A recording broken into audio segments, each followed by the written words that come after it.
लड़की मिल रही है तुझे शादी करने के लिए, वरना तुझ जैसे को तो लौटा ना मिले। बेकार की बात तो करो मत। एक तो तुम्हारी गंदी हालतों की वजह से हाइट मेरी रह गई। मेरी वजह से तेरी हाइट कैसे कम हो गई? गुटखा खाते हो कब स्वयं छोटे पड़ गए तुम्हारे, और क्या।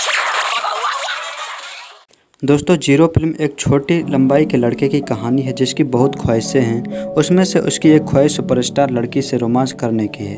वह यह भी जताता है कि उसकी यह इच्छा कभी पूरी नहीं होगी। क्या उसका भाग्य उसकी ख्वाहिश पूरा करने में सहायक होगा? यही इस मूवी में दिखाया गया है। दोस्तों, ये मूवी रिलीज हुई थी 21 दिसंबर 2018 को, जिसमें कलाकार अनुष्का शर्मा, कैटरीना कैफ और शाहरुख खान थे। इसके निर्देशक आनंद एल राय थे। ये मूवी 58 करोड़ रुपए के बजट में बनाई गई थी और इसकी कुल कमाई 120 करोड़ हुई थी। यह मूवी ड्रामा पर आधारित थी।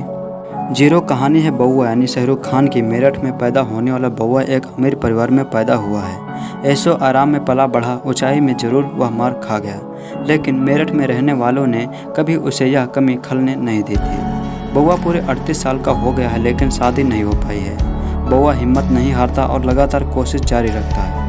आखिरकार आफिया भिंडर ने अनुष्का शर्मा में उसे अपनी जीवन साथी नजर आती है। आफिया नासा में वैज्ञानिक है, लेकिन अपनी बीमारी के चलते व्हील चेयर पर ही रहती है। बबीता कुमारी ने कैटरीना कैफ एक फिल्म स्टार है बउआ की, उससे भी नज़दीकियाँ बढ़ जाती हैं। इन दोनों महिलाओं से मुलाकात बउआ का जीवन ही बदल देती है। इन महिलाओं के साथ उसे ऐसी यात्रा पर ले जाता है जहां उनका अधूरापन पूरा हो जाता है। साथ ही उसे एक ऐसा उद्देश्य मिलता है जिसके बारे में उसने पहले कभी भी सोचा नहीं था। दोस्तों, बॉलीवुड और मूवी से जुड़ी अपडेट्स पाने के लिए हमारे चैनल को सब्सक्राइब जरूर करें। Thank you so much.